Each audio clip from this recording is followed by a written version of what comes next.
Me estaba arreglando para la cena del domingo en casa de mi hijo, cuando mi abogado me mandó un mensaje. «Llámame ahora, no vayas allá». Lo que descubrió sobre el plan de mi nuera y de mi hijo lo cambió todo para siempre. Me había levantado temprano ese domingo, nerviosa como quinceañera, porque Rodrigo, mi único hijo, me había invitado a cenar. Hacía semanas que no pasábamos tiempo juntos. Semanas en las que cada llamada mía terminaba con un «Te marco luego, mamá, estoy ocupado». Pero ese domingo era diferente. Él mismo había insistido. «Mamá, ven a casa. Vanessa preparó tu mole favorito». Yo había sonreído al colgar. Tal vez las cosas finalmente estaban mejorando entre nosotros. Estaba frente al espejo, poniéndome los aretes de plata que mi difunto esposo me regaló hace 30 años, cuando mi celular vibró sobre el tocador. Era un mensaje del licenciado Durán, mi abogado. Apenas 2 palabras en mayúsculas. «Llámame urgente». El corazón se me encogió. Ernesto Durán nunca escribía así. Era un hombre calmado, metódico, de esos que pesan cada palabra antes de pronunciarla. Lo conocía desde hacía 15 años, desde que me ayudó con el testamento de mi esposo. Marqué con manos temblorosas. «Estela, gracias a Dios, contestas». Su voz sonaba agitada, algo que nunca había escuchado en él. «¿Dónde estás?» «En mi casa, Ernesto. Me estoy arreglando para ir con Rodrigo y...» «No vayas. Por favor, escúchame bien. No vayas a esa casa». El vestido azul que sostenía en la otra mano se me resbaló de los dedos. «¿Qué? ¿De qué hablas? Es la cena con mi hijo. Él mismo me invitó». «Estela, encontré algo. Algo muy grave. Necesito que vengas a mi oficina ahora mismo. O si prefieres, voy para tu casa». Mi respiración se volvió pesada. Afuera, el sol de la tarde entraba por la ventana, pero de repente sentí frío. «Ernesto, me estás asustando. ¿Qué está pasando?» Hubo un silencio que duró apenas segundos, pero se sintió como una eternidad. «Tu casa, Estela. Ya no es tuya». Las piernas me fallaron. Tuve que sentarme en la orilla de la cama. «¿Cómo que no es mía?» «Claro que es mía. La compré con mi propio dinero. Trabajé 30 años para...» «Firmaste una cesión total de propiedad hace 6 meses. Tu hijo es el dueño legal ahora. Y hay más, mucho más. Pero no puedo decírtelo por teléfono. Estela, esto es muy serio». El mundo se detuvo. Mi casa. La casa que levanté con bordados, con mis manos cansadas, con las madrugadas frente a la máquina de coser después de que mi esposo murió. La casa donde crié a Rodrigo, donde están las fotografías de mi vida entera. «Vengo para allá», susurré. «Dame 20 minutos». Colgué. Me quedé sentada, mirando el vestido azul tirado en el suelo. Y entonces entendí algo que me heló la sangre. Aquella cena no era una reconciliación, era una trampa. Si algo en esta historia te hace sentir un nudo en el pecho, quédate hasta el final. Porque lo que descubrí esa tarde no solo me quitó la casa, me quitó la fe en mi propia sangre. Dale like, suscríbete y acompáñame en este relato, porque necesito que alguien más sepa lo que viví. Mientras manejaba hacia el despacho del licenciado Durán, las lágrimas empezaron a nublarme la vista. Tuve que detenerme en un semáforo y respirar hondo, limpiándome los ojos con el dorso de la mano. La gente pasaba a mi lado, riendo, caminando tranquila, ajena a que mi mundo acababa de colapsar. ¿Cómo había llegado hasta aquí? Mi mente voló hacia atrás, hacia los días más oscuros de mi vida. Hace 12 años, cuando mi esposo Fernando murió de un infarto fulminante, me quedé sola con 43,000 pesos en el banco y una renta que vencía en 2 meses. Rodrigo acababa de entrar a la universidad. Tenía 20 años y toda una vida por delante. Yo tenía 56, ninguna pensión y un vacío en el pecho que parecía tragarse todo. Pero no me di el lujo de derrumbarme. Me encerré en la sala de nuestra antigua casa rentada y saqué la vieja máquina de bordar que mi madre me había heredado. Esa máquina Singer negra, pesada como un ancla, que llevaba conmigo desde que era una niña. La limpié, aceité cada pieza y bordé mi primer mantel. Lo vendí en el mercado de artesanías por 300 pesos. 300 pesos que se convirtieron en 600, luego en 2000, después en 5000 a la semana. Bordaba servilletas, manteles, blusas tradicionales, fundas de cojines con flores de cempasúchil, vírgenes de Guadalupe, paisajes oaxaqueños. Cada puntada llevaba mi dolor, mi rabia, mi necesidad de sobrevivir. Trabajaba de 6 de la mañana a 11 de la noche.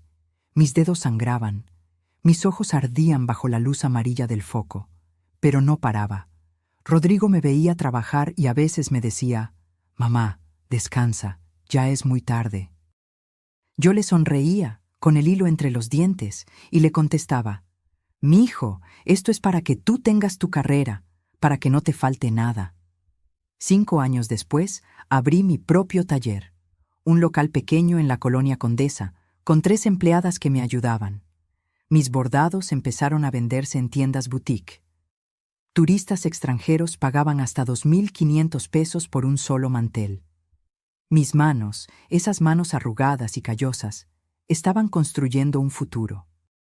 Y entonces llegó el día más importante de mi vida.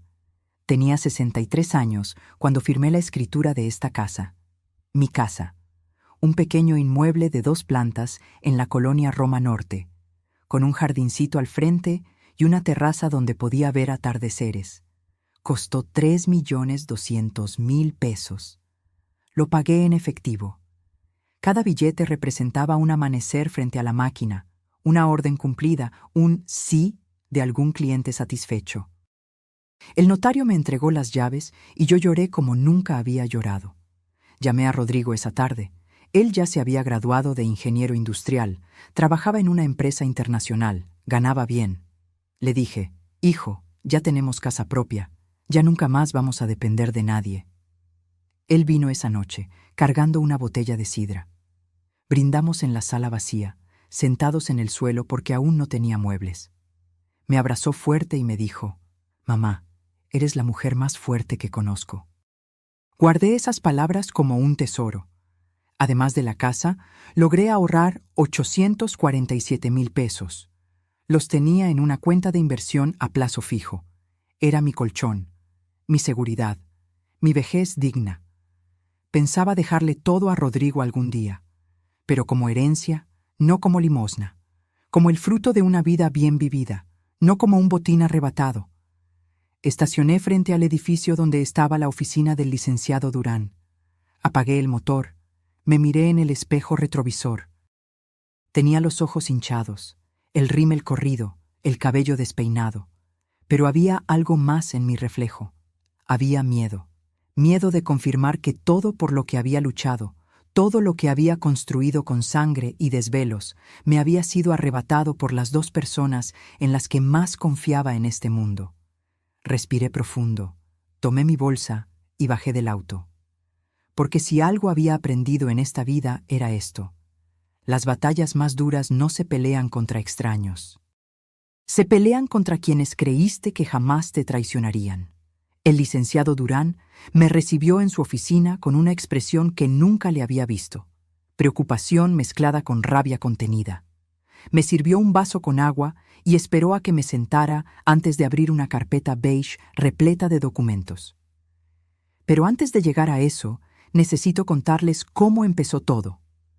Cómo una mujer que yo no conocía entró en nuestras vidas y, sin que me diera cuenta, comenzó a destruir todo desde adentro. Hace 3 años, Rodrigo llegó a mi casa un sábado por la tarde con una sonrisa que no le veía desde hacía tiempo. Traía de la mano a una mujer delgada, de cabello lacio y oscuro, impecablemente vestida con un traje sastre color perla, tacones altísimos, bolsa de marca, perfume caro que inundó mi sala en cuanto entró. «Mamá, ella es Vanessa», dijo mi hijo, con esa voz emocionada de quien presenta algo importante. Es licenciada en administración, trabaja en una firma de consultoría financiera. Vanessa me extendió la mano. No me abrazó, no me sonrió con calidez, solo una sonrisa educada, medida, fría. Señora Estela, qué gusto conocerla. Rodrigo me ha hablado mucho de usted. Me cayó bien al principio. O quizá me obligué a que me cayera bien porque veía a mi hijo feliz. Hacía años que no lo veía así. Desde que su última novia lo había dejado, Rodrigo se había vuelto más serio, más encerrado en su trabajo. Vanessa parecía exitosa, inteligente, de esas mujeres que saben lo que quieren. Pensé, qué bueno que mi hijo encontró a alguien así, alguien que lo empuje a crecer. No sabía que lo que ella quería era exactamente lo que yo había construido. Los primeros meses fueron normales. Venían a visitarme los domingos. Vanessa siempre traía postres de alguna pastelería francesa carísima, esos que cuestan 180 pesos por rebanada. Yo le ofrecía mi pan dulce casero, mis conchas recién horneadas, pero ella apenas probaba un pedacito y lo dejaba en el plato. «Es que estoy cuidando mi figura, señora Estela», decía con esa sonrisa que no llegaba a sus ojos. «Pero se ve delicioso». Y entonces empezaron los comentarios, sutiles, envueltos en palabras amables, pero comentarios al fin. Un día, mientras tomábamos café en mi sala, Vanessa miró alrededor y dijo: «Señora, esta casa tiene muchísimo potencial. Con una remodelación podría valer el doble. Esos muebles vintage están lindos, pero si cambiara por algo más moderno, minimalista, imagínese el cambio». Yo sonreí incómoda. «Me gustan así. Cada mueble tiene su historia». «Claro, claro», respondió ella, tocándose el cabello perfectamente planchado. «Es solo que... bueno, a veces aferrarse al pasado nos impide crecer, ¿no cree?». Rodrigo no dijo nada, solo bebió su café en silencio. Otro domingo, mientras yo preparaba pozole en la cocina, Vanessa entró y se apoyó en la barra. «Señora Estela, ¿usted ya tiene un plan de retiro estructurado? Porque con su edad debería estar pensando en inversiones más seguras, en diversificar su patrimonio». «Tengo mis ahorros», respondí, revolviendo la olla. «Y mi negocio todavía da para vivir bien». «Ah, sí, el taller de bordados», dijo ella, con un tonito que no me gustó. «Es muy artesanal. Pero dígame, ¿ha pensado qué pasará cuando ya no pueda trabajar? ¿Cuando sus manos ya no respondan como antes?». Sentí un nudo en la garganta. Porque era una pregunta que yo misma me había hecho en las noches de insomnio. Pero escucharla de su boca, dicha así, tan fría, tan calculadora, me dolió. «Por eso ahorro», dije firmemente. «Y por eso tengo esta casa. Es mi seguridad». Vanessa asintió lentamente, como si estuviera tomando nota mental de algo. «Por supuesto. Pero ¿sabe qué sería más inteligente? Poner esa casa a nombre de Rodrigo desde ahora. Así, cuando usted... bueno, cuando llegue el momento, no habrá problemas legales ni impuestos que pagar. Todo quedaría en familia, protegido». Algo en mi interior se erizó, pero no dije nada. Rodrigo seguía sin intervenir. Al mes siguiente, me anunciaron que se iban a casar. Yo organicé una pequeña reunión en mi casa para celebrar. Invité a mis amigas del taller, a algunos vecinos, a la familia. Vanessa llegó tarde, con cara de fastidio, y apenas probó la comida que había preparado con tanto cariño. «Es que no estoy acostumbrada a comida tan condimentada», me dijo en voz baja, mientras Rodrigo hablaba con un primo. Tragué saliva y sonreí. La boda fue en un salón elegante que ellos pagaron. Yo no tuve voz ni voto en nada, ni en el menú, ni en la música, ni en la lista de invitados. Era su día, me recordó Vanessa. Y yo, como madre, debía respetar sus decisiones. Me senté en esa boda sintiéndome como una invitada más, no como la madre del novio. Y después de la luna de miel en Europa, algo cambió definitivamente. Las visitas se volvieron cada vez más escasas. Rodrigo siempre estaba ocupado. Vanessa siempre tenía junta, compromiso, cansancio. Cuando yo llamaba, él contestaba con monosílabos. Cuando yo proponía vernos, él posponía. Y cuando finalmente venían, Vanessa dominaba toda la conversación. Hablaba de sus logros, sus proyectos, sus inversiones. Miraba mi casa como quien evalúa una propiedad para comprar y demoler. Una noche, sola en mi habitación, me pregunté si estaba exagerando, si eran cosas mías, si el problema era que no podía aceptar que mi hijo ya tenía su propia vida. Pero algo en mi corazón me decía que no, que había algo más oscuro creciendo detrás de esas sonrisas frías y esos comentarios disfrazados de consejos. Y tenía razón. Pero cuando finalmente lo descubrí, ya era demasiado tarde. El licenciado Durán colocó el primer documento frente a mí. Era una escritura pública. Reconocí mi firma al final de la página. Mis manos empezaron a temblar. Antes de explicarte esto, dijo Ernesto con voz grave, necesito que me cuentes exactamente cómo llegaste a firmar este papel. Cerré los ojos y volví a ese día. Hace 6 meses, un martes por la tarde. Rodrigo me había llamado esa mañana, algo inusual porque casi nunca lo hacía entre semana. Mamá, ¿puedes venir a comer a la casa? Vanessa y yo necesitamos hablar contigo de algo importante. El tono era serio. Mi corazón se aceleró. Pensé en enfermedades, en problemas, en malas noticias.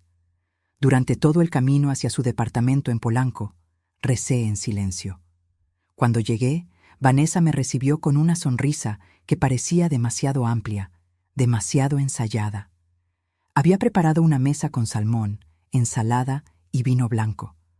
Todo muy elegante, muy impersonal. Nada que yo realmente disfrutara, pero comí en silencio, esperando a que me dijeran qué pasaba. Después del postre, Rodrigo y Vanessa intercambiaron una mirada. Él se aclaró la garganta. Mamá, hemos estado pensando mucho en tu futuro, comenzó Rodrigo. En tu seguridad. ¿Mi seguridad? Repetí, confundida. Vanessa se inclinó hacia adelante, con esa expresión de preocupación que ahora sé que era completamente falsa. Señora Estela, Rodrigo y yo hemos estado investigando.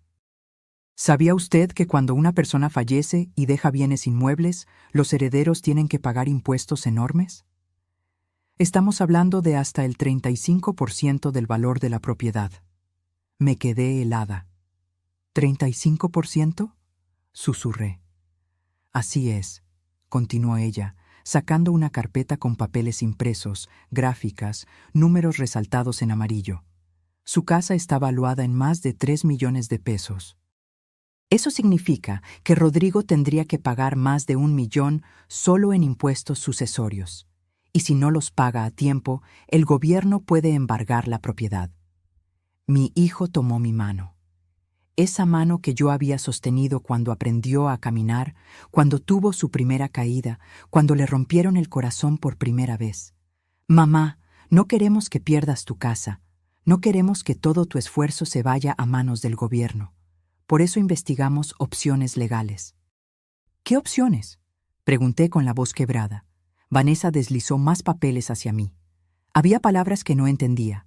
Cesión de derechos, transmisión patrimonial anticipada, protección fiscal. La solución es simple y completamente legal, explicó ella con voz suave, casi maternal. Usted hace una cesión de la propiedad a nombre de Rodrigo ahora, en vida. De esa manera no hay impuestos que pagar. La casa queda protegida. Y usted, por supuesto, sigue viviendo ahí como siempre. Nada cambia para usted. Es solo un papel, un trámite notarial para proteger su patrimonio. Pero, ¿yo dejaría de ser la dueña? Pregunté, sintiendo cómo se me secaba la boca. En papel sí, respondió Rodrigo rápidamente. Pero en la práctica, no. Seguiría siendo tu casa, mamá. Es tu hogar. Nadie va a sacarte de ahí. Esto es solo para protegerte de los impuestos abusivos del gobierno. Vanessa agregó, con tono urgente. Y créame, señora Estela, hemos visto casos terribles. Personas mayores que pierden sus casas porque sus hijos no pueden pagar los impuestos. Familias destruidas, patrimonios perdidos. No queremos que eso les pase a ustedes. Me mostraron artículos impresos de Internet, historias de familias que habían perdido todo. Números rojos, advertencias, titulares alarmantes. Yo estaba mareada, confundida. asustada. Pero, ¿no hay otra forma? ¿Un testamento no? Los testamentos no evitan los impuestos, mamá, interrumpió Rodrigo. Al contrario, los complican más. Esto es lo más seguro. Además, ya hablé con un notario. Está todo listo. Solo necesitamos tu firma. ¿Ya hablaste con un notario?, repetí, sintiendo una alarma en mi pecho. Para agilizar el proceso, explicó Vanessa. Estos trámites pueden tardar meses, pero si usted firma esta semana, quedamos protegidos. Su casa queda protegida. Rodrigo apretó mi mano. Mamá, confía en mí. Esto es lo mejor para ti, para todos. Y ahí estuvo mi error monumental. Confié. Confié porque era mi hijo, porque pensé que nadie en el mundo me protegería mejor que él, porque asumí que su amor por mí era inquebrantable. 2 días después, firmé ante notario. El hombre leyó rápidamente los documentos, señaló dónde poner mi firma, y yo obedecí como autómata. Vanessa y Rodrigo estaban ahí, sonrientes, tranquilos. El notario me dio una copia de los papeles y me dijo: «Felicidades, realizó un acto de gran amor y previsión». Salí de ahí sintiendo un vacío extraño en el estómago, pero me convencí de que había hecho lo correcto. Guardé los papeles en un cajón y traté de no pensar más en ello, hasta ese domingo, hasta ese mensaje del licenciado Durán. Abrí los ojos y lo miré. Él tenía la mandíbula tensa, los puños cerrados sobre el escritorio. «Estela», dijo con voz ronca, «lo que firmaste no fue una protección, fue una cesión total, absoluta e irrevocable de la propiedad. Tu casa ya no te pertenece. Rodrigo es el único dueño legal, y si él quisiera vendértela, echarte, hipotecarla, puede hacerlo sin tu consentimiento». Las palabras cayeron sobre mí como piedras, pero él me dijo, me prometió. «Te mintieron», sentenció Ernesto. «Y hay más». Sacó otro documento, un estado de cuenta bancario. «Hace 3 meses, Rodrigo solicitó un préstamo hipotecario usando tu casa como garantía. 1.900.000 pesos. Ya lo tienen en su cuenta». El mundo dejó de girar. «¿Qué? Están endeudando tu propiedad, Estela. Y si no pagan, el banco se la queda. Pero no es solo eso». Ernesto sacó su teléfono. Me mostró capturas de pantalla de una conversación de WhatsApp. «Un contacto en el notario me pasó esto. Son mensajes entre Vanessa y una amiga suya». Leí. Y con cada palabra sentí cómo se me partía el alma. «Ya casi nos deshacemos del estorbo. La vieja firmó todo. Ahora solo falta sacarla de la casa y remodelar. Rodrigo dice que la mandemos a un asilo del gobierno. Total, ya cumplió su función. ¿Y si se resiste? No va a resistirse. Está sola. No tiene a nadie más. Y aunque quisiera pelear, no tiene papeles que la respalden. La casa es nuestra». Dejé caer el teléfono sobre el escritorio. Las lágrimas brotaron sin control, quemándome las mejillas, ahogándome la voz. Mi hijo, mi único hijo, el niño que cargué en mi vientre, al que alimenté cuando no tenía ni para mí, al que vestí con ropa que yo cosía en las madrugadas, al que eduqué, protegí, amé con cada fibra de mi ser. Me había vendido por 1.900.000 pesos. No sé cuánto tiempo estuve llorando en esa oficina. El licenciado Durán me trajo un té de manzanilla que no pude tomar. Las manos me temblaban tanto que el líquido se derramaba sobre mis piernas. Él esperó en silencio, dándome el espacio que necesitaba para procesar lo impensable. Cuando finalmente pude hablar, mi voz salió quebrada, irreconocible. ¿Cómo descubriste todo esto?» Ernesto se recargó en su silla y suspiró profundamente. «Hace 2 semanas recibí una llamada de un colega del registro público de la propiedad. Me preguntó si yo seguía siendo tu abogado. Le dije que sí. Entonces me comentó que había visto movimientos extraños en tu escritura. una cesión total seguida casi inmediatamente por una solicitud de crédito hipotecario. Eso le pareció sospechoso. ¿Por qué sospechoso?, pregunté, limpiándome las lágrimas. Porque normalmente, cuando alguien hace una cesión por protección patrimonial, no hipoteca la propiedad de inmediato. Eso contradice el propósito supuesto de proteger el bien. Mi colega olió algo raro y me avisó. Ernesto abrió otra carpeta. Empecé a investigar. Pedí copias de todos los documentos. Revisé el contrato de crédito. Y entonces descubrí que el préstamo no fue solicitado para mejorar la propiedad ni para ninguna emergencia médica. Fue un crédito de libre disposición, es decir, ese dinero puede usarse para lo que ellos quieran. ¿Para lo que quieran?, repetí, sintiendo náuseas. Así es. Puede ser para comprar un auto, irse de vacaciones, invertir en otro negocio, lo que sea. Y tú, Estela, aunque ya no eres la dueña legal, quedas como aval moral. Si ellos no pagan, el banco ejecuta la hipoteca y remata la casa. Tú pierdes tu hogar y ellos se quedan con el dinero. Sentí que la habitación daba vueltas. ¿Cómo pude ser tan estúpida?, gemí, cubriéndome el rostro con las manos. ¿Cómo no me di cuenta? No fuiste estúpida, dijo Ernesto con firmeza. Fuiste manipulada. Ellos usaron tu amor, tu confianza y tu miedo contra ti. Eso no es estupidez, Estela, eso es abuso. La palabra quedó flotando en el aire. Abuso. Mi propio hijo me estaba abusando. Pero hay más, continuó el abogado, y yo pensé que no podía haber nada peor. Contraté a un investigador privado, solo para estar seguros, y encontró esto. Me mostró más capturas de pantalla, esta vez de una conversación entre Rodrigo y un agente inmobiliario. ¿En cuánto podemos poner la casa? En ese sector, con esas características, podemos pedir 4.200.000 pesos. Se vende rápido. Perfecto. Pero necesito sacar primero a la inquilina actual.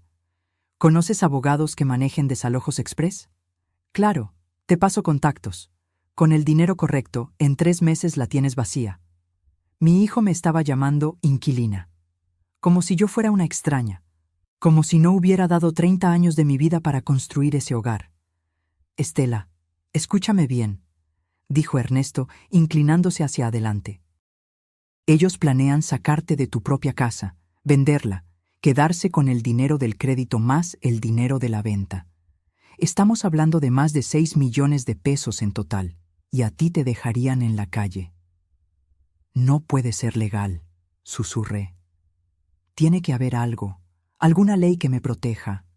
Legalmente, firmaste una cesión voluntaria. Ante un juez, eso es válido. Ellos pueden argumentar que fue tu decisión libre.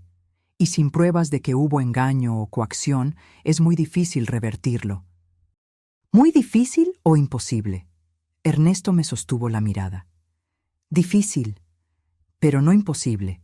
Si logramos demostrar que hubo dolo, fraude o aprovechamiento de tu vulnerabilidad como adulta mayor, podemos pelear. Pero necesitamos pruebas sólidas. Y sobre todo, necesitamos que ellos cometan un error. ¿Qué tipo de error? Que digan o hagan algo que demuestre su verdadera intención, que se confíen, que revelen su plan abiertamente. Me quedé en silencio, procesando todo. Afuera, el cielo comenzaba a oscurecerse. El domingo que había comenzado con tanta ilusión se había convertido en la peor pesadilla de mi vida. ¿Y la cena?, pregunté de pronto. ¿Por qué me invitaron hoy específicamente? Ernesto sacó un último documento. Porque mañana lunes vence el plazo para que tú firmes tu renuncia a cualquier derecho de usufructo o habitación sobre la propiedad. Es el último papel que necesitan para tener control absoluto. Si no lo firmas, pueden iniciar un proceso legal largo, pero si lo firmas, se acabó. Pueden sacarte legalmente en cualquier momento. Ahora todo tenía sentido.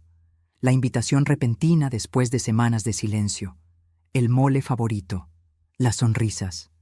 Todo era parte de un plan para ablandarme, para que llegara confiada, feliz, desprevenida. Y después del postre, sacarían unos papelitos para que yo firmara sin leer, creyendo que eran fotos o recuerdos familiares. Pero tú me advertiste a tiempo, dije mirando a Ernesto con gratitud infinita. Me salvaste de firmar eso. Por ahora, respondió él, pero Estela, ellos no se van a rendir. Cuando no aparezcas hoy, cuando no firmes mañana, van a presionarte, van a buscarte, van a intentar convencerte de todas las formas posibles. ¿Qué hago entonces? Pregunté, sintiéndome pequeña, vulnerable, rota. Ernesto juntó sus manos sobre el escritorio. Tienes dos opciones. La primera, aceptar lo que pasó, negociar con ellos algún acuerdo donde te permitan vivir en la casa hasta que mueras y rezar porque cumplan su palabra. La segunda, hizo una pausa. La segunda es pelear, reunir pruebas, grabarlos si es necesario, demostrar que te engañaron y recuperar lo que es tuyo. ¿Tengo posibilidades reales de ganar? Si haces exactamente lo que te diga, si eres valiente y estratégica, sí. Hay una ley federal de protección a adultos mayores contra violencia patrimonial. Si demostramos que hubo manipulación y abuso, podemos anular la sesión. Pero no será fácil, y tendrás que enfrentarte a tu propio hijo en un juzgado. Las lágrimas volvieron a brotar, pero esta vez eran diferentes. No eran solo de dolor. Había algo más, algo que empezaba a crecer en mi pecho como una brasa encendida. Rabia. Levanté la cabeza y miré a Ernesto a los ojos. Quiero pelear. Quiero recuperar mi casa. Y quiero que paguen por lo que me hicieron. Él asintió lentamente, con una leve sonrisa. Entonces prepárate, Estela, porque lo que viene no será bonito, pero te prometo que no estarás sola. Salí de esa oficina cuando ya era de noche. Mi teléfono estaba lleno de llamadas perdidas de Rodrigo y mensajes de Vanessa.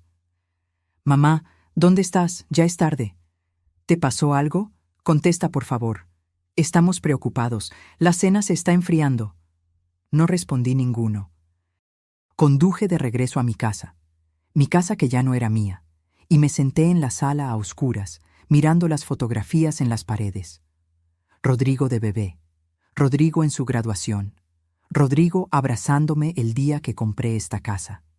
¿En qué momento ese niño se había convertido en un extraño capaz de traicionarme así? Y más importante, ¿en qué momento yo había olvidado que soy una mujer que no se rinde? Esa noche algo cambió dentro de mí. El dolor seguía ahí. Pero ahora estaba acompañado de algo más fuerte, determinación. Pasé toda la noche despierta, sentada en mi cama, con la espalda contra la cabecera, mirando el techo mientras las horas se arrastraban con una lentitud insoportable. Mi teléfono no dejaba de sonar. Llamadas, mensajes. Cada vibración era como un puñal en el estómago. A las 2 de la mañana, Rodrigo dejó un mensaje de voz. Su tono había cambiado. Ya no sonaba preocupado, sonaba molesto. Mamá, esto es ridículo. No contestas el teléfono, nos dejaste plantados, nos hiciste quedar mal. Al menos ten la decencia de explicarnos qué pasó. Llámame mañana temprano. Borré el mensaje sin terminar de escucharlo. El lunes en la mañana, el licenciado Durán me llamó. Estela, ¿cómo amaneciste? No dormí, respondí con voz rasposa. Lo imaginé. Escucha, tengo un plan. Pero necesito que confíes en mí y que hagas exactamente lo que te voy a pedir. Dime, quiero que vayas a esa cena. Me senté en la cama de golpe. ¿Qué? ¿Estás loco? No pienso... Escúchame, interrumpió con calma. Necesitamos pruebas. Necesitamos que ellos revelen sus intenciones. Y la mejor forma de conseguirlo es que tú vayas, finjas que no sabes nada y los dejes hablar. Lleva tu celular grabando en el bolso. Graba todo. Cada palabra, cada gesto, cada comentario. Ernesto, no puedo. No puedo sentarme frente a ellos y actuar como si... Sé que es difícil, pero es la única manera. Si no tenemos pruebas contundentes de su plan, será tu palabra contra la de ellos. Y ante un juez, ellos pueden argumentar que todo fue legal y transparente. Necesitamos que se cuelguen solos. Cerré los ojos. Respiré hondo. ¿Y si no puedo? ¿Y si me derrumbo ahí mismo? No te vas a derrumbar, dijo Ernesto con firmeza, porque eres más fuerte de lo que crees, y porque has sobrevivido cosas peores que una cena incómoda. Piensa en esto como una actuación, la actuación más importante de tu vida. Esa tarde volví a llamar a Rodrigo. Puse mi mejor voz de madre arrepentida. Hijo, perdóname. El domingo me sentí mal. Creo que fue algo que comí. Me tuve que regresar a casa de emergencia y me quedé dormida. Recién veo todas sus llamadas. Hubo un silencio del otro lado. Luego, su voz, más fría de lo normal. ¿Estuviste enferma todo este tiempo y no pudiste mandar un mensaje? Perdón, mi amor. No quise preocuparlos. ¿Podemos cenar hoy? Déjame compensarlos. Escuché a Vanessa hablar de fondo. Luego Rodrigo respondió. Hoy no podemos, pero mañana sí. ¿Te parece a las 8? Perfecto, ahí estaré. Colgué y me quedé mirando el teléfono en mi mano. El licenciado Durán me había dado instrucciones precisas. Activar la grabadora de voz, ponerla en mi bolso, dejarlo cerca durante toda la cena. El martes llegó demasiado rápido. Me vestí con un suéter color vino y unos pantalones negros. Nada elegante. No quería que pensaran que era una ocasión especial para mí. Tomé mi bolso de piel café, verifiqué 3 veces que la grabadora estuviera activa y conduje hacia Polanco con el estómago hecho nudo.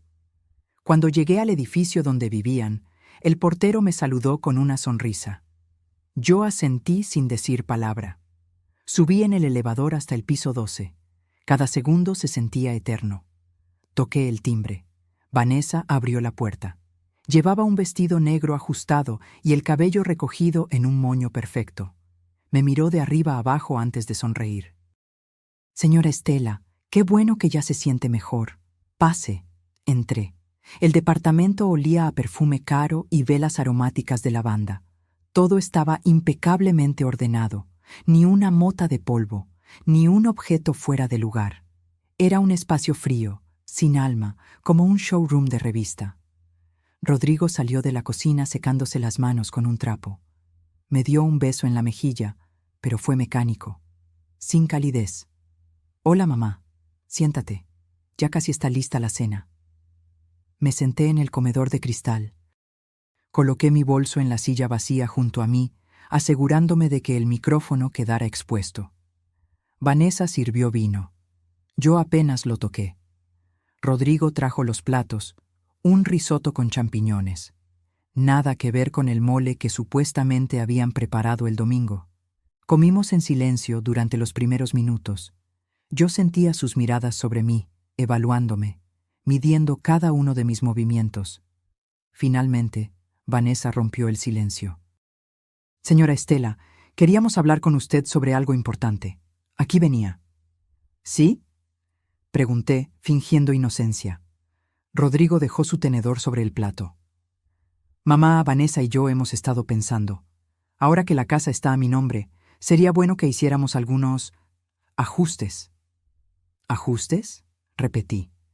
Vanessa sonrió, pero no llegó a sus ojos.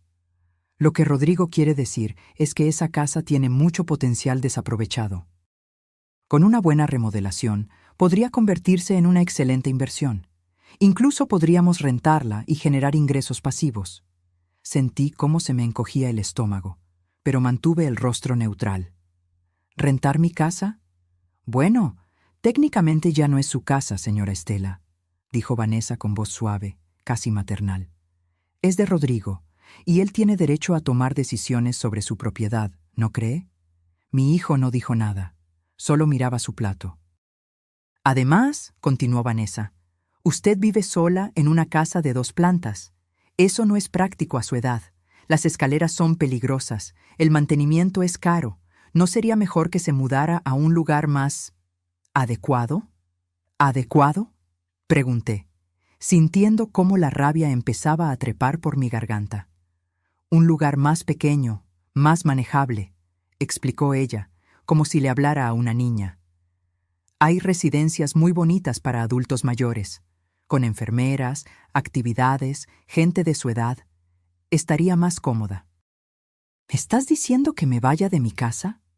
Las palabras salieron más duras de lo que pretendía. Rodrigo finalmente levantó la vista. Mamá, no lo veas así. Es por tu bien. Ya no estás en edad de vivir sola. ¿Qué pasa si te caes? Si te enfermas, necesitas estar en un lugar donde te cuiden. Yo me cuido sola, respondí, apretando los puños bajo la mesa. He vivido sola 12 años y nunca he necesitado que nadie... Pero las cosas cambian, señora Estela, interrumpió Vanessa. Usted ya tiene 68 años. Hay que ser realistas. Y francamente, mantener esa casa es un gasto innecesario cuando Rodrigo y yo podríamos estar invirtiendo ese dinero en nuestro futuro, en el futuro de nuestra familia. Esa última frase quedó flotando en el aire como veneno. ¿Su familia? Repetí lentamente. ¿Y yo qué soy? Vanessa parpadeado, dándose cuenta de su error, pero lo cubrió rápidamente. Por supuesto que usted es familia, señora. Pero tiene que entender que Rodrigo y yo estamos construyendo nuestra propia vida. Y esa casa representa un capital que necesitamos. Capital, repetí, sintiendo cómo las lágrimas comenzaban a picar en mis ojos. Mi casa es capital para ustedes. Rodrigo suspiró con impaciencia. Mamá, no te pongas dramática. Estamos tratando de resolver esto de la mejor manera. Mira, ya investigamos. Hay un asilo del INAPAM que acepta inscripciones sin costo. Es del gobierno, pero está decente. 3 comidas al día, médico de planta. ¿Un asilo del gobierno? Las palabras salieron como un gemido ahogado. En ese momento, el celular de Vanessa sonó. Ella lo tomó y se levantó de la mesa. Discúlpenme, es importante. Tengo que contestar. Salió hacia el balcón, cerrando la puerta de cristal detrás de ella, pero no completamente. Quedó entreabierta. Rodrigo y yo nos quedamos solos. Él no me miraba. Jugaba con el tenedor, moviendo el arroz de un lado a otro del plato. ¿Así de fácil? Le pregunté con voz temblorosa. ¿Así de fácil te deshaces de mí? No es eso, mamá. Es solo que... ¿Qué, Rodrigo? ¿Qué es? Él levantó la voz por primera vez. Que necesito ese dinero. ¿Está bien? Vanessa y yo tenemos planes. Queremos comprar un terreno en Cuernavaca, construir una casa propia. Pero no podemos hacerlo si todo tu patrimonio está atascado en esa casa vieja que ni siquiera usas completa. Me quedé sin aire. Esa casa vieja es lo que construí para ti, susurré. Cada ladrillo, cada ventana, cada metro cuadrado, fue pensando en dejarte algo, en que tuvieras un respaldo. Y te lo agradezco, mamá, pero ya no soy un niño. Tengo 32 años y necesito tomar mis propias decisiones. Desde el balcón, escuché la voz de Vanessa hablando por teléfono. Hablaba lo suficientemente alto como para que sus palabras llegaran hasta la sala. Sí, ya casi nos deshacemos del problema. La vamos a mandar a un asilo de gobierno, imagínate, pero al menos recuperamos la inversión. No, no ha sido difícil. La vieja es dócil, cree todo lo que le decimos. 3 meses máximo y la casa es nuestra para venderla. El mundo se detuvo. Miré a mi hijo. Él había escuchado cada palabra y no hizo nada. No se levantó a defender mí, no le gritó a su esposa, no dijo, así no hables de mi madre. Simplemente siguió moviendo el arroz en su plato, y en ese momento, algo dentro de mí murió. No fue mi amor por él.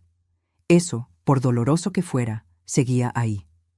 Lo que murió fue mi ilusión, la imagen que tenía de mi hijo, la idea de que yo le importaba, aunque fuera un poco. Me levanté de la silla lentamente. Tomé mi bolso. Rodrigo finalmente me miró. ¿A dónde vas? No respondí. Caminé hacia la puerta. Vanessa regresó del balcón con una sonrisa. ¿Ya se va, señora Estela? Pero si no hemos terminado de... Terminamos, dije con una voz que no reconocí como mía. terminamos todo. Abrí la puerta y salí. Detrás de mí, escuché a Rodrigo decir: «Déjala, ya firmará, no tiene a dónde más ir». Bajé en el elevador con las piernas temblando. Llegué a mi auto, me senté en el asiento del conductor, y ahí, finalmente, exploté. Lloré como no había llorado desde la muerte de mi esposo. Lloré por la traición, por la humillación, por el hijo que había perdido sin siquiera darme cuenta. Pero cuando las lágrimas se secaron, cuando el llanto se convirtió en hipo y el hipo en silencio, saqué mi teléfono. Detuve la grabación. 2 horas y 14 minutos de audio. Cada palabra, cada plan, cada insulto disfrazado de preocupación. Le mandé el archivo al licenciado Durán con un solo mensaje: «Tengo lo que necesitábamos. Ahora dime cómo los destruimos». Llegué a mi casa pasadas las 11 de la noche. Las luces de la calle parpadeaban débilmente, proyectando sombras largas sobre el jardín que yo misma había plantado hace años. Rosas, jazmines, bugambilias. Cada planta tenía su historia, su momento, su razón de ser. Entré y cerré la puerta con llave. Me quedé parada en la entrada, mirando mi sala, los muebles que Vanessa llamaba vintage, con desprecio, las fotografías en las paredes que documentaban toda una vida, el tapete tejido a mano que me había regalado una clienta agradecida, la lámpara de cerámica que compré en Oaxaca cuando Fernando aún vivía. Esta era mi casa, mi refugio, mi testimonio de que una mujer sola y viuda podía levantarse del suelo y construir algo digno. Y me la querían arrancar como si fuera un objeto desechable. Me senté en el sofá, en la oscuridad, con el bolso todavía colgando de mi hombro. El silencio de la casa era tan profundo que podía escuchar mi propia respiración entrecortada. Durante años me había definido a mí misma a través de mi hijo. Era la mamá de Rodrigo. Mi razón de existir era su bienestar, su éxito, su felicidad. Cada sacrificio, cada noche sin dormir, cada comida que yo no probaba para que a él no le faltara nada. Todo tenía sentido porque era para él. Pero ¿quién era yo sin ese papel? ¿Quién era Estela cuando ya no era solamente madre? La respuesta llegó como un susurro desde lo más profundo de mi ser. Yo era una sobreviviente, una mujer que había enterrado a su esposo y no se dejó enterrar con él. Una mujer que convirtió el dolor en puntadas de bordado y las puntadas en un negocio. Una mujer que aprendió a negociar con proveedores, a calcular costos, a defender sus precios cuando los clientes querían pagar menos de lo justo. Yo era una guerrera. Siempre lo había sido. Solo que había olvidado ponerme la armadura. Mi teléfono vibró. Era el licenciado Durán. «Estela, escuché el audio completo. Es oro puro. Esto es suficiente para demostrar fraude, manipulación y violencia patrimonial. ¿Estás lista para la guerra?». Mis dedos temblaban sobre el teclado, pero escribí con una claridad que me sorprendió a mí misma. «Estoy lista. Dime qué hacer». Su respuesta llegó en segundos. «Mañana a primera hora ven a mi oficina. Vamos a preparar una demanda que hará temblar los cimientos de su mundo perfecto. Y Estela, te voy a pedir cosas difíciles. Vas a tener que fingir debilidad cuando eres fuerte. Vas a tener que actuar como víctima cuando eres cazadora. ¿Puedes hacerlo?». Sonreí en la oscuridad. Una sonrisa amarga, pero sonrisa al fin. «Puedo hacer lo que sea necesario». Esa noche, algo extraño me sucedió. Después de tanto llanto, tanto dolor, tanta humillación, dormí profundamente. Dormí como no lo había hecho en meses. Y soñé. Soñé con mi madre. Ella había muerto cuando yo tenía apenas 23 años, pero en el sueño estaba ahí, sentada frente a su máquina de coser, con esa expresión seria y determinada que yo recordaba tan bien. «Mija», me dijo sin levantar la vista del bordado, «¿te acuerdas de lo que te enseñé?». «¿Qué cosa, mamá?». «Que las mujeres como nosotras no nos quebramos. Nos doblamos, sí, el viento nos sacude, la vida nos golpea, pero no nos quebramos, porque estamos hechas del mismo material que los cactus, espinosas por fuera, resistentes por dentro y capaces de florecer incluso en el desierto.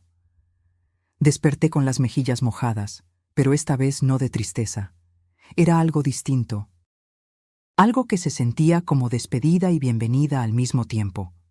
Me levanté, me di una ducha larga y me vestí con cuidado. Pantalón negro, blusa blanca, mi suéter de lana gris. Me recogí el cabello en un chongo bajo. Me vi en el espejo y por primera vez en semanas no vi a una víctima. Vi a una mujer lista para pelear. A las 9 de la mañana estaba en la oficina del licenciado Durán. Él ya tenía todo preparado: carpetas, documentos, computadora encendida con el audio transcrito palabra por palabra. «Buenos días, Estela», me saludó, estudiando mi rostro. «Te ves diferente». «Me siento diferente», respondí, sentándome frente a su escritorio. «Dime qué tengo que hacer». Ernesto juntó sus manos y se inclinó hacia adelante. «Lo primero es entender contra qué nos enfrentamos. Ellos tienen la ley de su lado en papel. Tú firmaste voluntariamente. Pero nosotros tenemos algo más poderoso: la verdad y las pruebas de que esa firma fue obtenida mediante engaño. ¿Qué leyes nos protegen? La ley de los derechos de las personas adultas mayores, específicamente el artículo que penaliza la violencia patrimonial. También podemos invocar fraude procesal y abuso de confianza. Pero esto no será rápido, Estela. Puede tomar meses. No me importa el tiempo», dije con firmeza. «Me importa ganar». «Bien, entonces esto es lo que vamos a hacer». Ernesto desplegó un plan detallado. Primero, presentaríamos una demanda de nulidad de la cesión de propiedad basada en dolo y error sustancial. Adjuntaríamos el audio como prueba principal, más un peritaje psicológico que demostrara que yo había sido manipulada emocionalmente. Segundo, solicitaríamos una medida cautelar para congelar cualquier transacción sobre la propiedad mientras durara el juicio. Eso evitaría que Rodrigo vendiera la casa antes de que se resolviera el caso. Tercero, presentaríamos una denuncia penal por fraude y violencia patrimonial contra adultos mayores, que es un delito federal con penas de hasta 8 años de prisión. ¿Prisión?, repetí, sintiendo un escalofrío. Si se comprueba el delito, sí. Pero Estela, tengo que preguntártelo directamente. ¿Estás dispuesta a que tu hijo enfrente consecuencias penales? La pregunta quedó suspendida en el aire, como una guillotina. Cerré los ojos. Vi al niño de 5 años que lloraba cuando se caía. Al adolescente que me abrazaba cuando yo lloraba por su padre. Al joven que me había dicho: «Eres la mujer más fuerte que conozco». Pero también vi al hombre que me llamó inquilina, que permitió que su esposa me llamara estorbo y vieja, que planeaba encerrarme en un asilo del gobierno para quedarse con mi patrimonio. Abrí los ojos. Estoy dispuesta a lo que sea necesario para recuperar mi dignidad. Ernesto asintió lentamente. Entonces hay algo más que debes saber. Para que este plan funcione, necesitamos que ellos se sientan confiados, que crean que ganaron. Quiero que los llames, que te hagas la derrotada y que les digas que estás dispuesta a negociar. ¿Negociar? Finge que aceptas irte de la casa a cambio de una pequeña mensualidad. Diles que solo quieres mantener la paz, que no quieres problemas. Mientras más seguros se sientan, más errores cometerán, y nosotros estaremos documentando todo. ¿Quieres que me humille más? Quiero que juegues al ajedrez, Estela. A veces, para dar jaque mate, tienes que sacrificar piezas primero. ¿Confías en mí? Lo miré fijamente. Este hombre me había avisado a tiempo. Me había creído cuando todo el mundo habría pensado que era una vieja paranoica. Me estaba ofreciendo sus años de experiencia y su red de contactos sin pedir nada a cambio más que justicia. Confío en ti. Perfecto. Entonces llámalo ahora, con alta voz. Quiero escuchar. Saqué mi teléfono con manos temblorosas. Marqué el número de Rodrigo. Sonó 3 veces antes de que contestara. «¿Mamá?» Su voz sonaba sorprendida. «Hijo», dije, poniendo en mi voz todo el cansancio que realmente sentía. Necesito hablar contigo. De lo de anoche. Ah, sí. Mira, creo que te fuiste muy dramática. Nosotros solo... Tienes razón, lo interrumpí. Tienes razón, Rodrigo. Me puse dramática. Estoy vieja, estoy cansada y... Tal vez tienen razón. Tal vez sí necesito un lugar más pequeño, más manejable. Hubo un silencio del otro lado. Luego, ¿en serio? En serio, pero quiero pedirte algo. No me mandes a un asilo del gobierno, por favor. Déjame buscar un departamento chico que pueda rentar y dame una ayuda mensual para los gastos. No mucho, solo lo suficiente para vivir con dignidad. Escuché a Vanessa hablar de fondo, aunque no pude entender qué decía. Luego Rodrigo respondió: ¿Cuánto necesitarías? Unos 6,000 pesos al mes. Para renta, comida, gastos básicos. Está bien, dijo él demasiado rápido, demasiado aliviado. Podemos hacer eso, pero necesito que firmes los papeles que te iba a dar ayer. Los de renuncia al usufructo. ¿Cuándo podemos vernos? Dame unos días para procesar todo esto, para despedirme de la casa. ¿El viernes? El viernes, perfecto. Te mando la dirección del notario. Y mamá, gracias por ser razonable. Colgué antes de que me viera vomitar de asco. El licenciado Durán tenía una sonrisa satisfecha. Perfecto. Acabas de darles la soga con la que se van a ahorcar. El viernes, cuando lleguen al notario, los estaremos esperando con una orden judicial y 2 policías ministeriales. ¿2 policías? Por si intentan algo. La violencia patrimonial contra adultos mayores es delito grave. Y con ese audio tenemos causa probable para detención. Me recosté en la silla, exhausta, pero extrañamente en paz. Ernesto, ¿de verdad crees que podemos ganar? Él me sostuvo la mirada con una intensidad que no había visto antes. Estela, no solo vamos a ganar, vamos a hacer que se arrepientan cada día de haber subestimado a una mujer que bordó su libertad con sus propias manos. Y así comenzó mi transformación de víctima a cazadora. Porque el mayor error que cometen los depredadores es creer que la presa no tiene garras. Los días entre ese miércoles y el viernes fueron los más largos de mi vida. Cada minuto se estiraba como chicle, pesado y denso. Pero el licenciado Durán me había dado instrucciones muy claras. Actuar normal, no levantar sospechas y, sobre todo, seguir grabando cada interacción con Rodrigo y Vanessa. El jueves por la tarde, Vanessa me llamó. Su voz sonaba dulce, casi maternal, el tipo de dulzura que usan las serpientes antes de morder. Señora Estela, ¿cómo está? Rodrigo me contó de su conversación. Quiero que sepa que tomó una decisión muy sabia. Apreté el teléfono contra mi oreja, con la grabadora activada. Gracias, Vanessa. Supongo que tienen razón. Ya no tengo edad para mantener una casa tan grande. Exactamente. Y mire, quiero que sepa que nosotros no somos malas personas. Los 6,000 pesos mensuales están garantizados. Es lo justo, ¿no? Usted nos da la casa, nosotros cuidamos de usted. Nos da la casa. Como si fuera un intercambio justo. Como si 30 años de mi vida valieran 6,000 pesos al mes. Sí, es justo, mentí, sintiendo cómo la bilis me subía por la garganta. Perfecto. Entonces mañana a las 11 en el notario. Ya está todo preparado. Solo tiene que firmar y listo. Todos contentos. Ah, y señora Estela... ¿Sí? No es necesario que lleve abogado ni nada de eso. Es un trámite sencillo. Entre familia, ¿verdad? La confianza es lo más importante. Sonreí amargamente. Claro, Vanessa. Entre familia.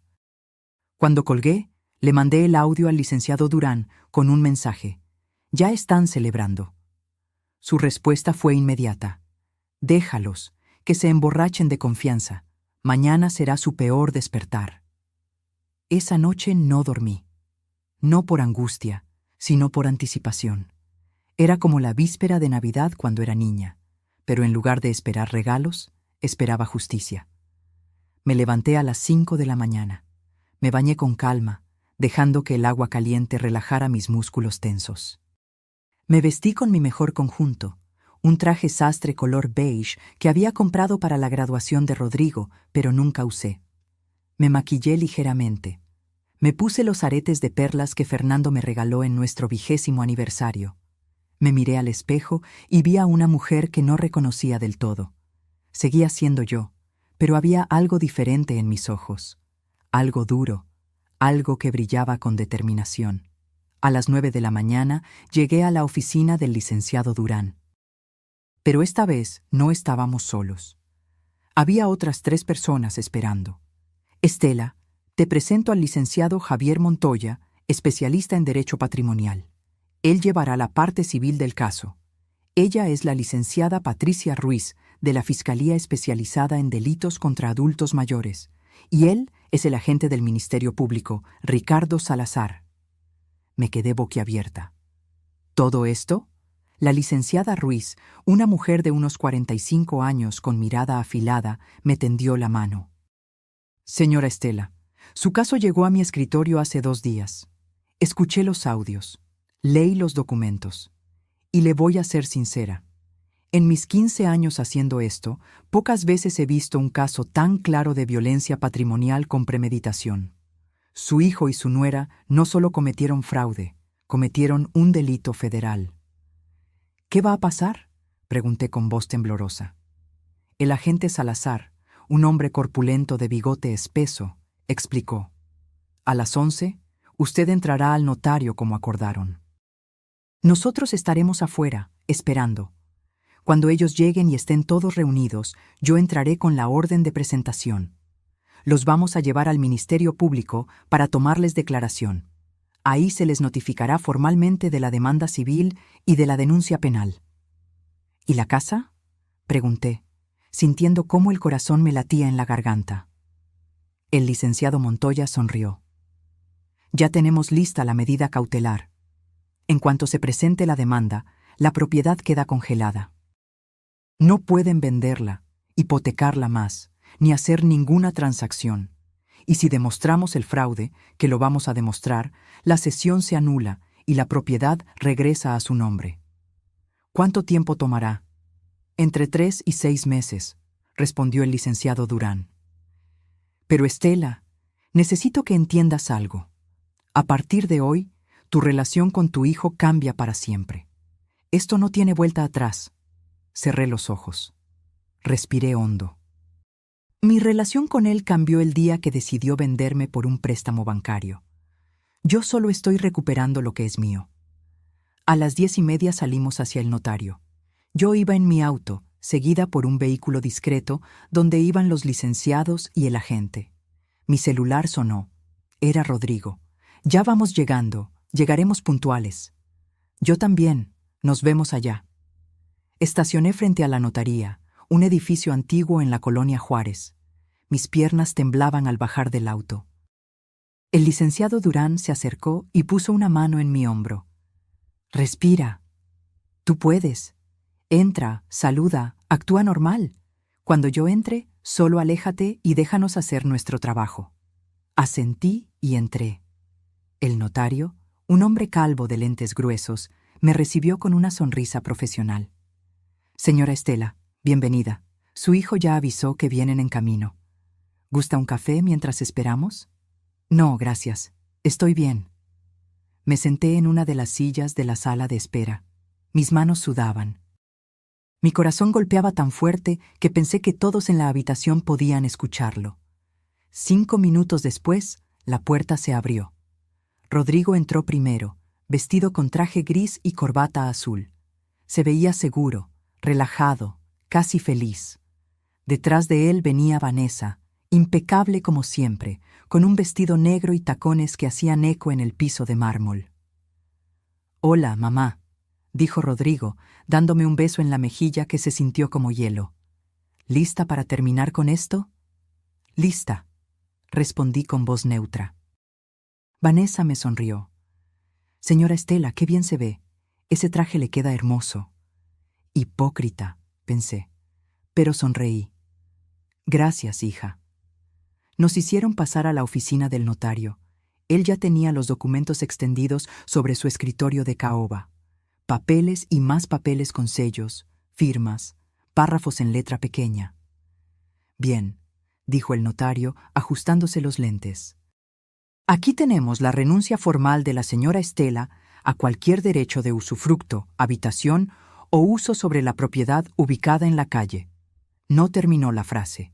La puerta se abrió de golpe y entraron el licenciado Durán, la licenciada Ruiz, el licenciado Montoya y el agente Salazar.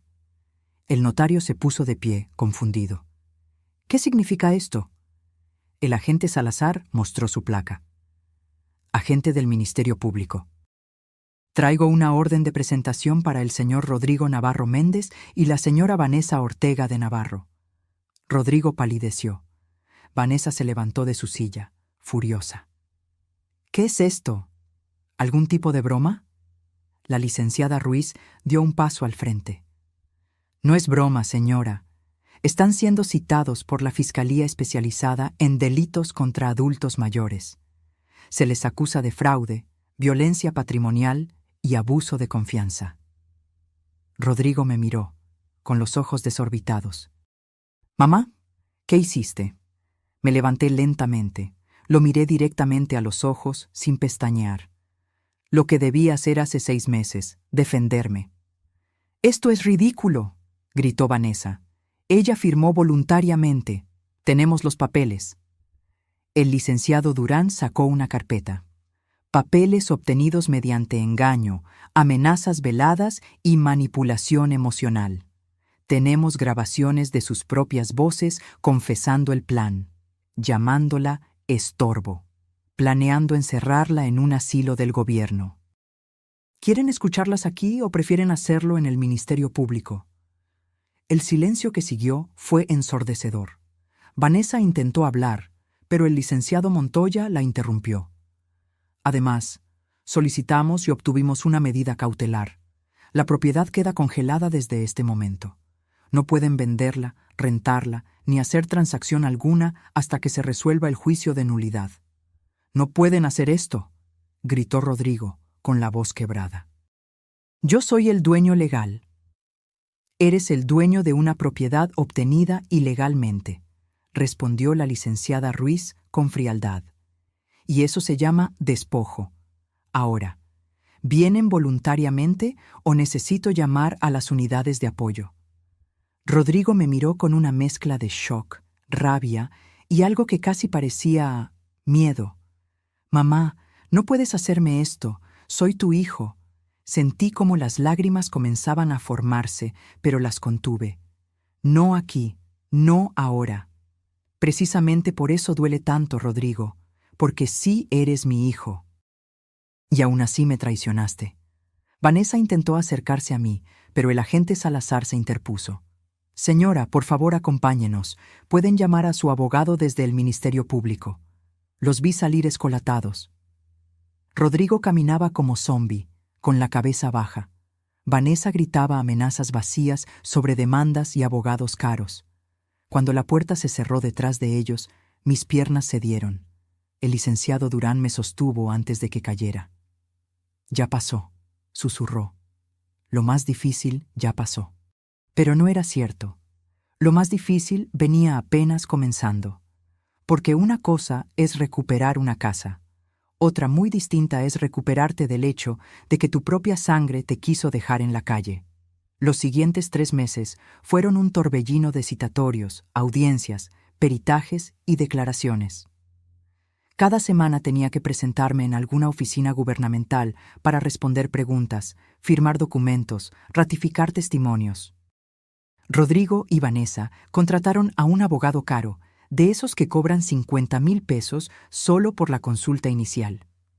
Un hombre de traje italiano y sonrisa de tiburón que intentó intimidarme cada vez que coincidíamos en los pasillos del juzgado.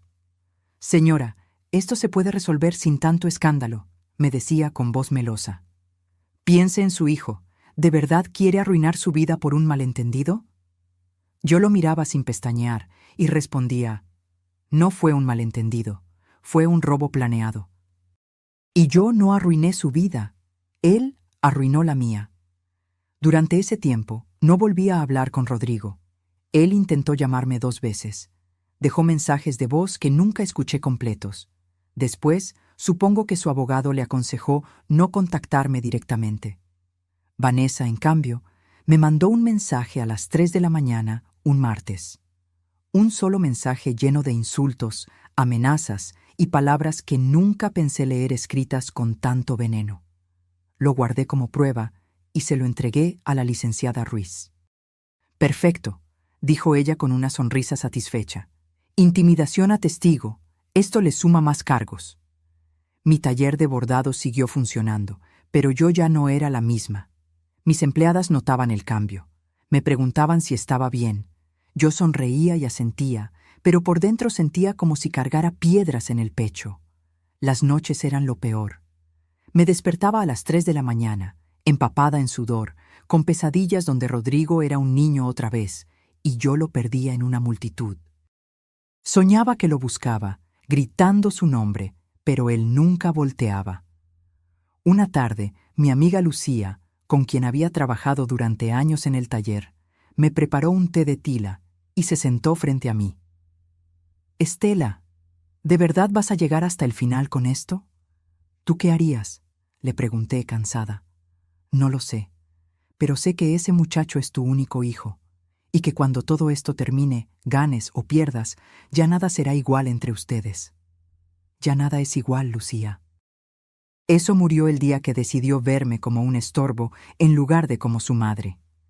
Ella suspiró y tomó mi mano.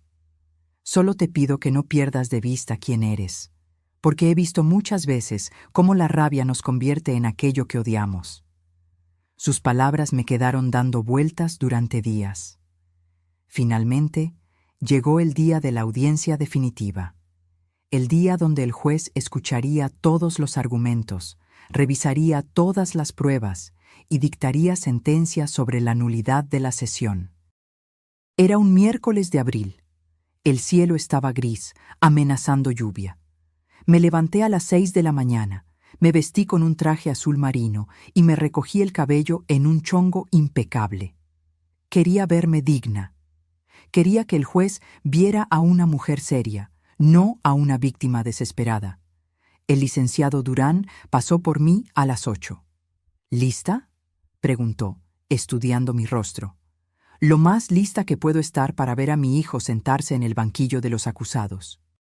El juzgado estaba en el centro de la ciudad, un edificio antiguo con techos altos y pasillos que olían a papel viejo y desinfectante. Subimos al 3er piso, donde estaba la sala de audiencias. Rodrigo y Vanessa ya estaban ahí, sentados con su abogado. Él llevaba traje negro, corbata gris y lucía demacrado. Había perdido peso. Tenía ojeras profundas. Vanessa, en cambio, mantenía su compostura de hielo, con un vestido gris perla y el cabello perfectamente liso. Cuando entré, Rodrigo levantó la vista. Nuestros ojos se encontraron por un segundo que se sintió eterno. Vi dolor en su mirada, arrepentimiento, tal vez, o quizás solo miedo a las consecuencias. Yo aparté la vista primero. Nos llamaron a la sala.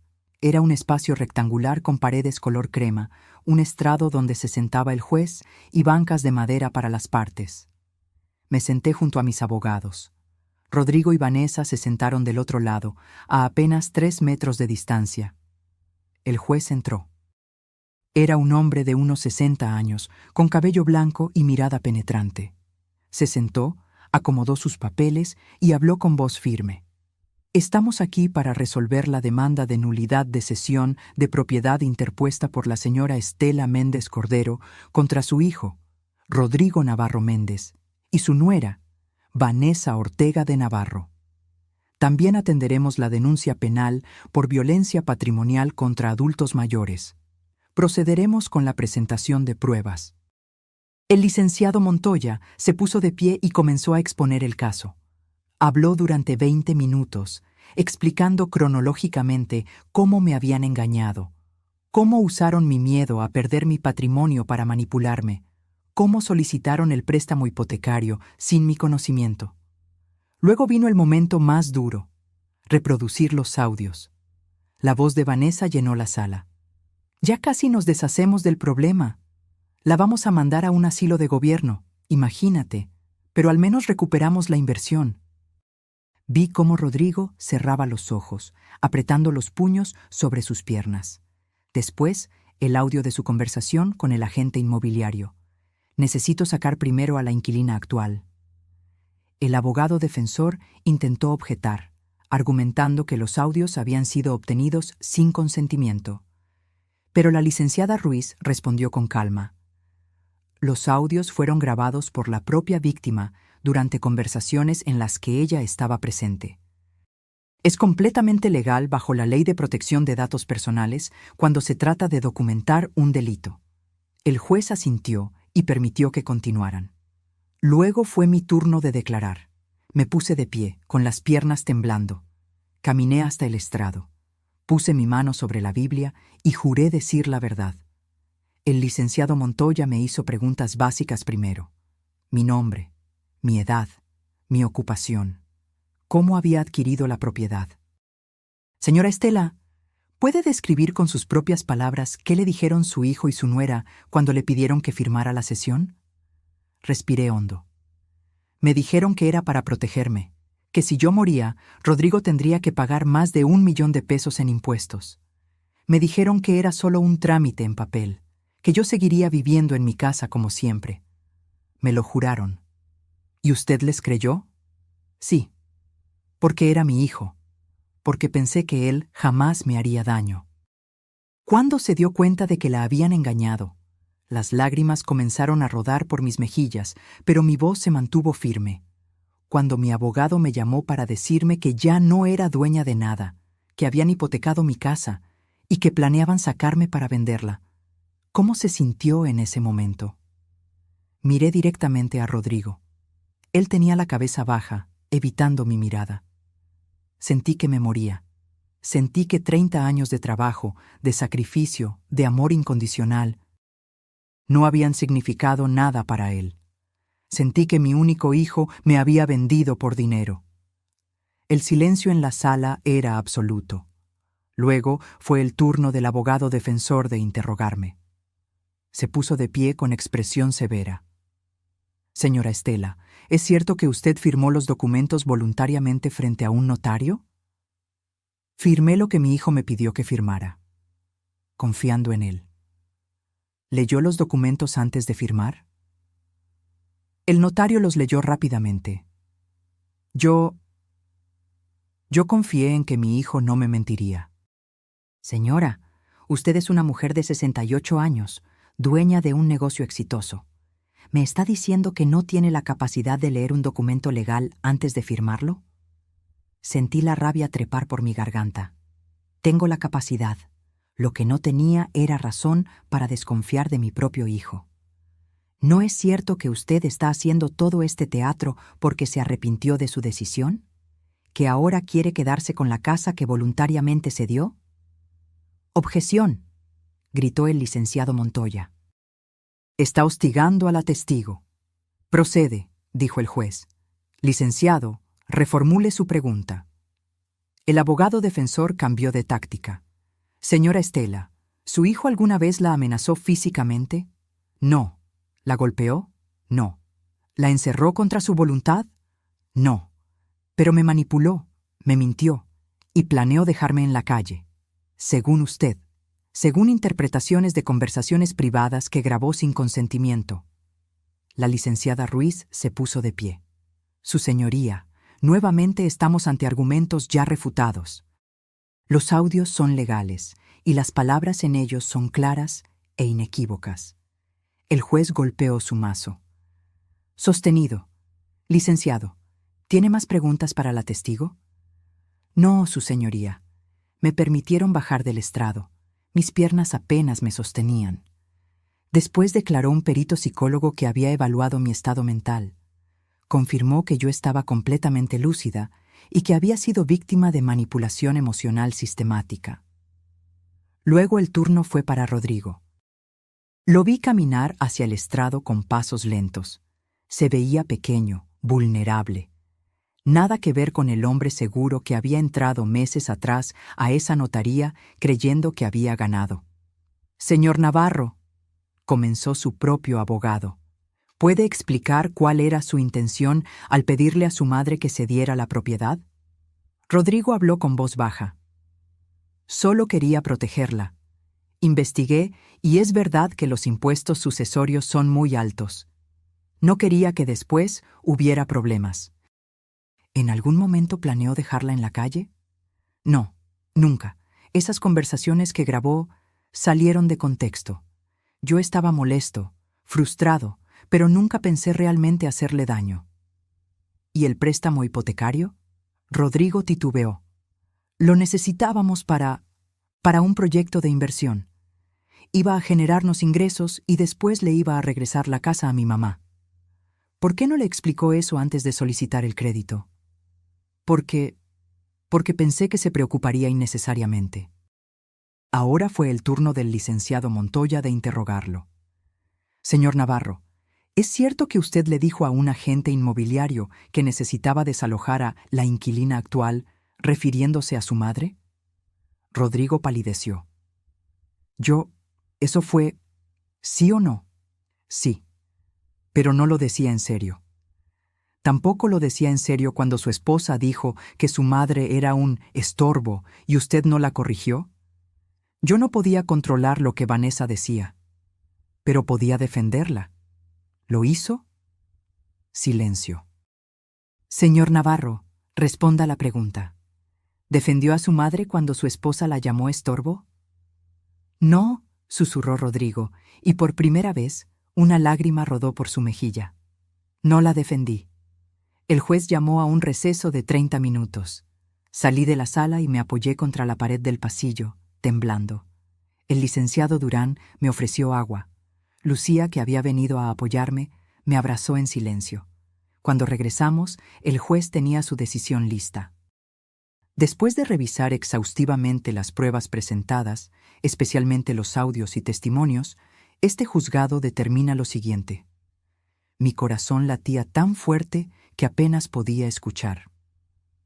Primero, se declara nula la cesión de propiedad realizada por la señora Estela Méndez Cordero a favor de su hijo Rodrigo Navarro Méndez, por haberse realizado bajo engaño, manipulación y error sustancial inducido dolosamente.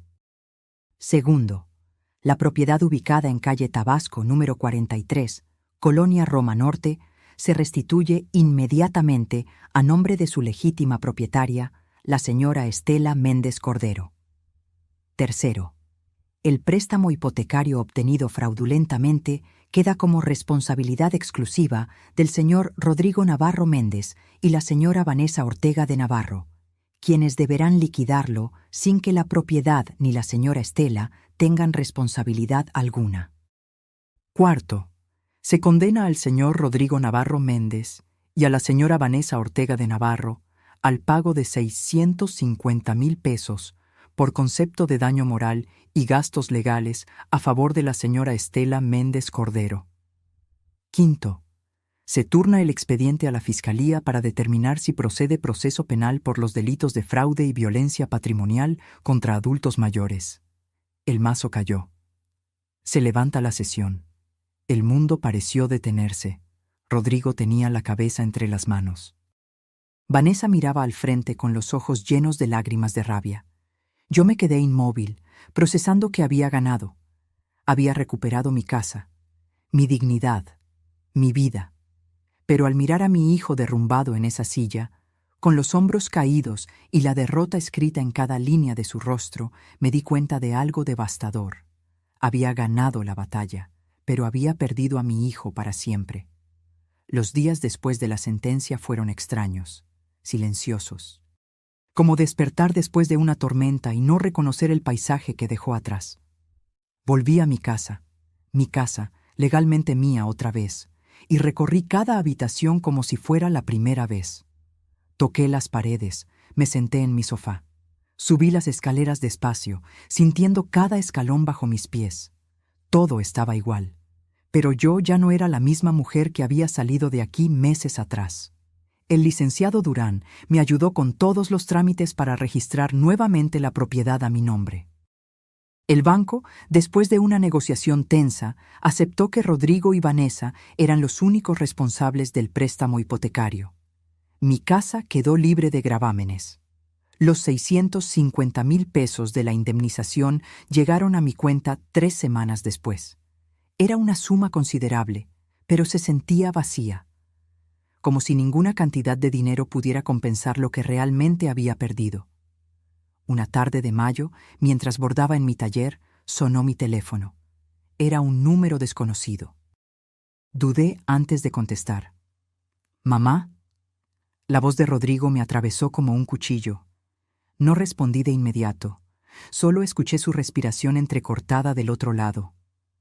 «Mamá, sé que no tengo derecho a llamarte. Sé que lo arruiné todo, pero necesito que sepas algo». Cerré los ojos, apretando el teléfono contra mi oreja. «Vanessa y yo nos estamos divorciando», continuó con voz quebrada. Ella me dejó cuando perdimos el juicio. Dijo que yo era un inútil, que había echado a perder el mejor plan que teníamos, que yo era débil por no haber sido más duro contigo. Sentí un nudo en la garganta, pero no hablé. Y tenía razón, mamá. Era débil, pero no de la forma que ella pensaba.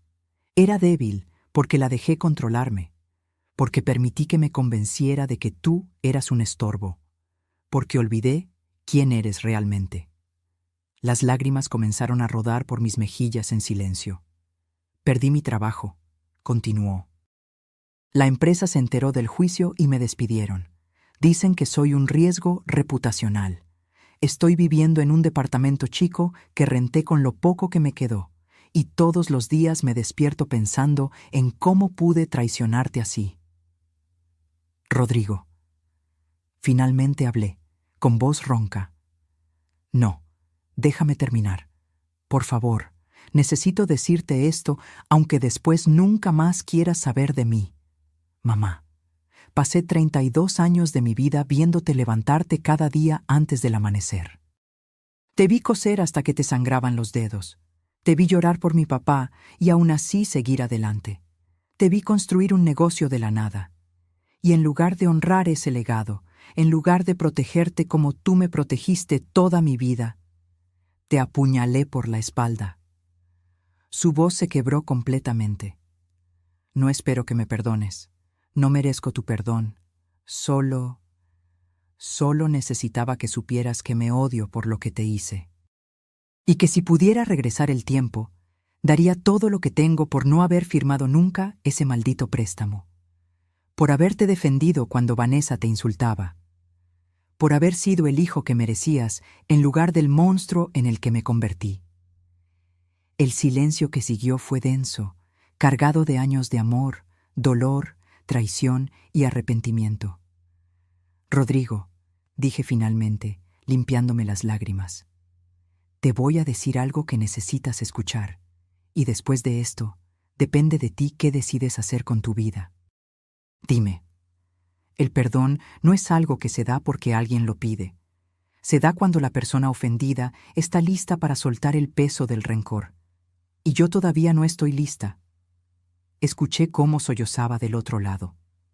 Lo que me hiciste fue imperdonable. Me quitaste la paz. Me quitaste la confianza. Me hiciste dudar de mi propio juicio. Y sobre todo, me hiciste sentir que no valía nada para ti. Mamá. Pero, continué, pero eres mi hijo. Y aunque quisiera odiarte, aunque quisiera borrarte de mi vida como tú intentaste borrarme de la tuya, no puedo. Porque el amor de madre no se apaga así de fácil, Rodrigo. Es como esas brasas que siguen ardiendo bajo la ceniza, aunque todo parezca muerto. ¿Qué quieres decir? Que no voy a fingir que nada pasó, que no vamos a volver a ser lo que éramos, porque eso ya no existe. Pero tampoco voy a cerrarte la puerta para siempre. ¿Me estás dando una oportunidad? Te estoy diciendo que el perdón se gana, Rodrigo, no con palabras, no con lágrimas. Se gana con acciones, con tiempo, con que me demuestres que entendiste la lección, que creciste, que te convertiste en un hombre de verdad, no en el títere de una mujer manipuladora. ¿Cómo? ¿Cómo te lo demuestro? Eso lo tienes que descubrir tú solo. Pero te voy a dar un consejo. Empieza por reconstruirte a ti mismo. Consigue trabajo. Paga tus deudas. Aprende a vivir con las consecuencias de tus decisiones. Y sobre todo, aprende a mirarte al espejo sin sentir asco. Hubo una larga pausa. ¿Y si lo logro? ¿Si de verdad cambio? ¿Habrá espacio para mí en tu vida otra vez? Tal vez, respondí honestamente. O tal vez no. Eso dependerá de muchas cosas. Pero por ahora, lo que necesito es espacio, distancia, tiempo para sanar lo que ustedes rompieron.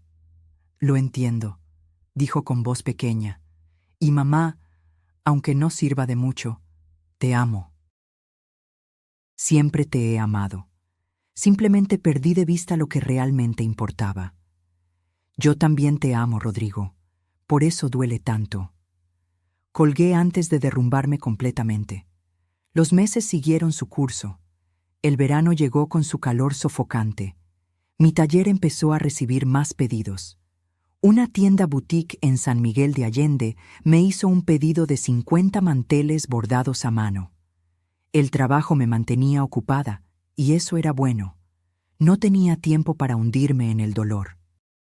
Una tarde de agosto, Lucía entró al taller con una expresión seria. «Estela, hay una mujer afuera que quiere hablar contigo.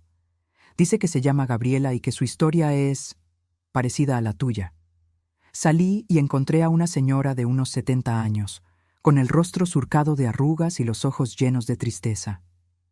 «Señora Estela, mi nombre es Gabriela Ramírez. Vi su caso en las noticias, y yo estoy pasando por algo similar con mi hija y mi yerno. Me están presionando para que les firme mi departamento. Dicen que es por protección, pero después de ver lo que le pasó a usted, tengo miedo. La hice pasar. Le preparé un café y escuché su historia. Era casi idéntica a la mía. Las mismas palabras, las mismas promesas, la misma manipulación disfrazada de amor. «¿Qué puedo hacer?», me preguntó con voz temblorosa. «No quiero perder mi hogar, pero tampoco quiero perder a mi hija». Le di el contacto del licenciado Durán. Le expliqué los pasos que debía seguir y le dije algo que ella necesitaba escuchar. «Gabriela, proteger tu patrimonio no es una traición a tus hijos, es un acto de amor propio, y si ellos realmente te aman, lo entenderán». Ella se fue con una chispa de esperanza en los ojos. Esa noche no pude dormir. Pensé en cuántas mujeres como Gabriela y como yo había en México. Cuántas madres siendo manipuladas. Cuántos hijos aprovechándose de la confianza ciega de quienes les dieron la vida. A la mañana siguiente, llamé al licenciado Durán. «Ernesto, quiero hacer algo. Quiero usar parte de la indemnización para crear algo útil». «¿Qué tienes en mente?» «Una asociación, pequeña, sin muchas pretensiones, pero que ofrezca asesoría legal gratuita a adultos mayores que están siendo víctimas de abuso patrimonial, que les enseñe a identificar las señales, que les dé las herramientas para defenderse». Hubo un silencio. Luego, «Estela, eso es brillante. Y yo conozco a 3 abogados más que estarían dispuestos a donar algunas horas al mes para algo así». Así nació Dignidad Plateada, una pequeña asociación civil que registramos en septiembre.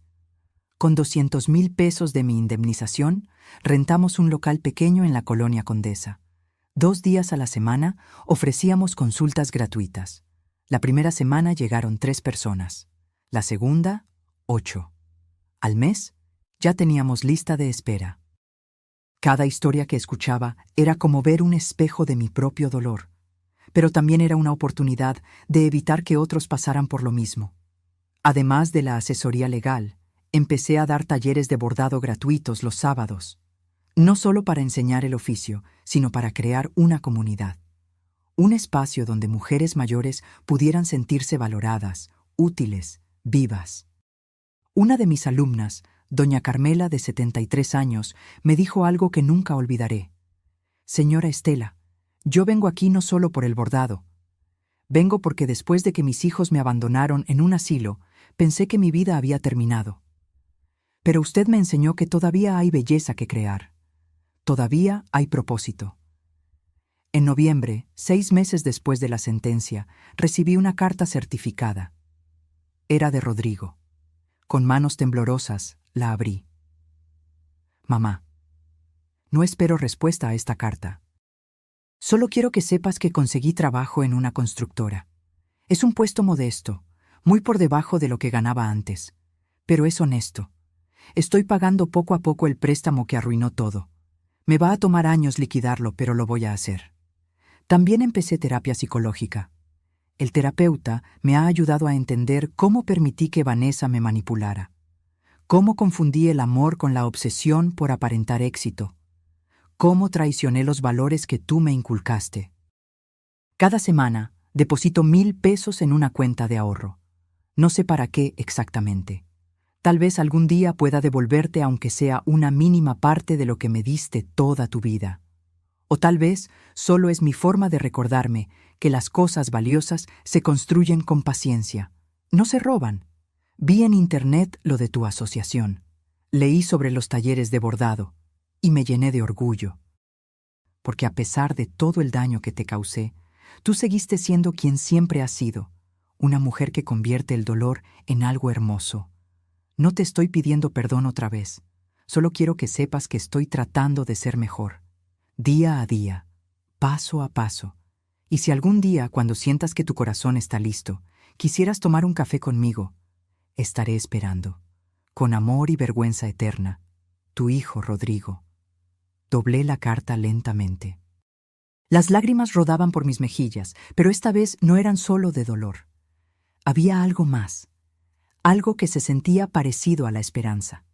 No le respondí de inmediato, pero guardé la carta en el cajón de mi tocador, junto a las fotografías viejas y los aretes de plata de Fernando, porque el perdón, como le había dicho a Rodrigo, no llega en un día, llega en pequeñas dosis, en momentos inesperados, en la decisión consciente de soltar un gramo de rencor cada vez que el peso se vuelve insoportable. Hoy, un año después de aquella sentencia, sigo viviendo en mi casa, sigo bordando, sigo dando talleres, sigo ayudando a personas que necesitan recuperar su dignidad. Rodrigo y yo hemos tomado café 3 veces, conversaciones incómodas al principio, donde él habla de su trabajo y yo de mi asociación, donde evitamos mencionar a Vanessa o el juicio, donde construimos, con torpeza, algo nuevo sobre las ruinas de lo que fuimos.